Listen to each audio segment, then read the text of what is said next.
Kung may nagawa ako, it was to myself. Masyado ko naging pakawala. Whatever. Isang kwento ng pananabik ng ina sa kanyang mga anak at pagnanais na makita man lang ang mga ito. Pero paano kung ang mga anak na rin ang siyang lumalayo, papalayo? Kung hinihingi rin ang pagkakataon, umuwi si Jackie Forster sa bansa mula sa Malaysia. May sariling buhay na rin kasi roon ang dating aktres. Kapiling ng kanyang Dutch husband at mga anak. Okay, tahimik ang buhay. Kaya namimiss ko yung kaibigan ko. Yan, pag may trabaho, yan, uwi ako. Matatanda ang ipinagkaloob ng korte sa dating asawang si Benji Paras, ang kustodya ng kanilang dalawang anak na sina Andre at Kobe. Medyo sensitive yung topic na yun eh. I try to do my part when I come here or before I come here to, try to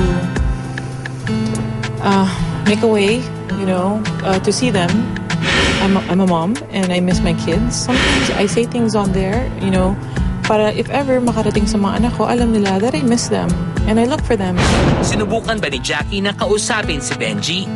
In the very recent past, no, because before that, hindi maganda yung mga nangyari. Right now, they'll know more or less.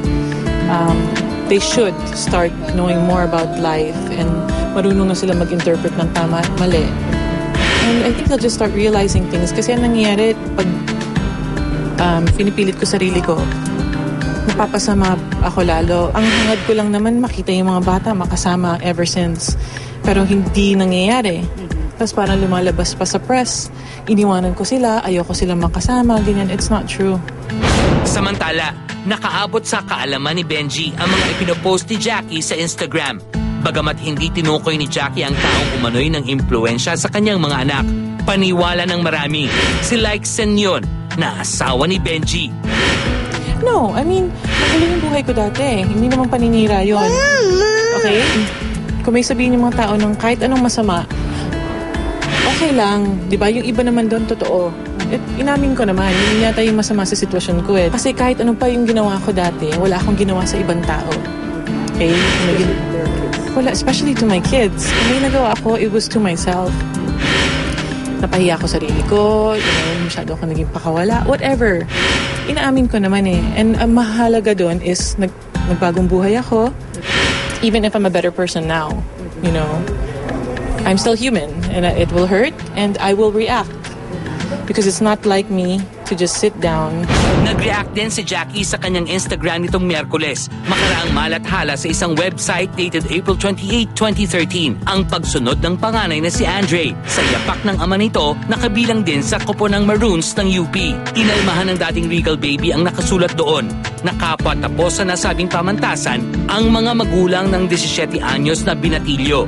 Heart we quote, just to make it clear, I am not from UP and I am the mother of Andre and Kobe Forster Paras, as stated in both of their birth certificates from the USA and the Philippines. If any adoption has occurred, I have not been notified, nor has my consent been given. Unquote. But more than the social media issue, all that Jackie wishes is to see her kids. I just hope that the days coming closer na makita ko sila ulit. Whoever they are in the future, whoever they've been the past few years, I'm part of that. And yung journey nila, I don't think will be complete until they know who I am. Ano naman ang mensahe niya para sa dating asawa?